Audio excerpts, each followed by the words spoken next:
Romania में कचरे के एक अवैध ढेर में फिर आग लग गई। पिछले साल भी ऐसी ही एक घटना हुई थी।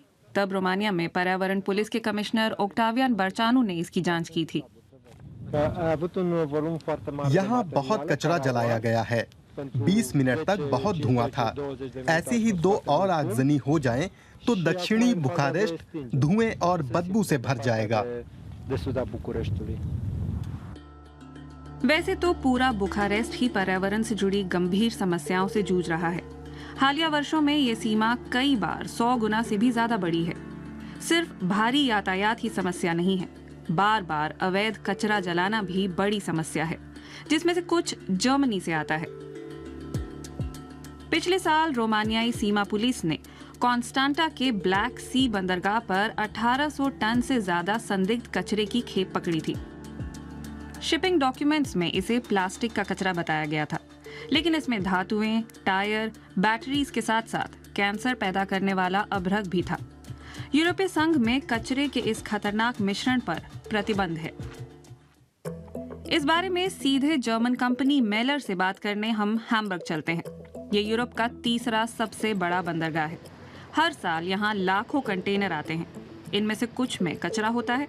हमने पाया कि ग्रीन पीस को भी पिछले कुछ वक्त से मेलर के बारे में जानकारी है। फोन पर मेलर ने कहा कि वो इस पर प्रतिक्रिया नहीं देंगे। 10 दिन पहले हमने बतौर मीडिया आधिकारिक रूप से कुछ सवाल भेजे, जिनके जवाब नहीं आए। फिर अचानक उनके मैनेजर आ गए। हम रोमानिया में बरामद हुए मेलर के अवैध सामान की वजह से यहाँ आए हैं। नहीं। हाँ, वहाँ आप पर मुकदमा चल रहा है। क्या बकवास है? बात खत्म हो चुकी है, कोई गलती हुई है। क्या आप यही बात कैमरा पर कहेंगे? मैं इसका जवाब नहीं दे सकता। जवाब के लिए ही तो हमने आपको बुलाया था। ये कैमरे हटाओ। कुछ देर बाद मैनेजर ने जांच की बात मानी, लेकिन कहा कि उनका कचरा वैध है। मुझे पता है रोमानियाई कुछ कर रहे हैं, लेकिन उन्होंने इसकी छानबीन नहीं की है। उन्होंने बस एक निगाह डाली और सोचा कि अरे, इसमें तो तार और सर्किट बोर्ड हैं। लेकिन डॉयचे वेले कचरे की वो रिपोर्ट्स देख चुका है, जिसका रोमानियाई अभियोजकों ने जर्मनी की लैब में विश्लेषण कराया है। इसके मुताबिक कचरे में जहरीले पुर्जे हैं, जिनकी जानकारी नहीं दी गई थी।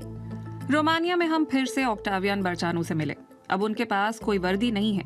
उन्हें दफ्तर से निकाल दिया गया। क्या उनकी नौकरी जाने का कचरे की तस्करी रोकने के प्रयास करने से कोई लेना देना है? ये संगठित अपराध के प्रतीक हैं।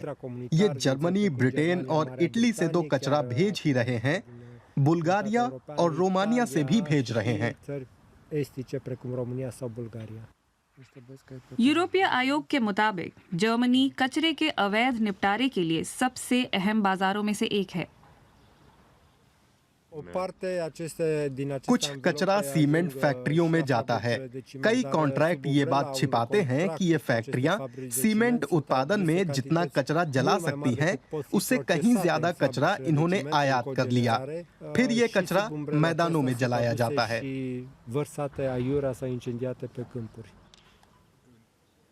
अभियोजक टियोडोर नीटा इस जांच की अगुवाई कर रहे हैं।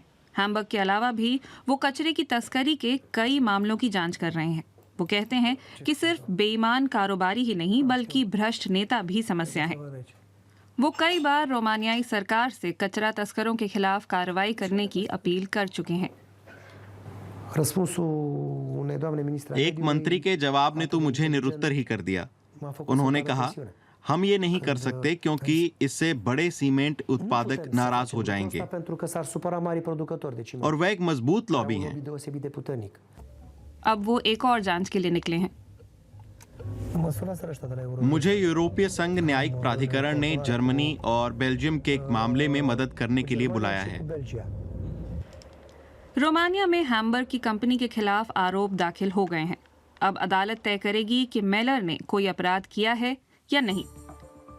चीन ने 2018 में प्लास्टिक कचरे का आयात बंद कर दिया था।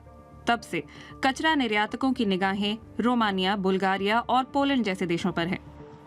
जर्मनी दुनिया में रिसाइकलिंग का सिरमौर है, पर इसमें योगदान तो पूर्वी यूरोप में निर्यात होने वाले ढेर सारे कचरे का भी है।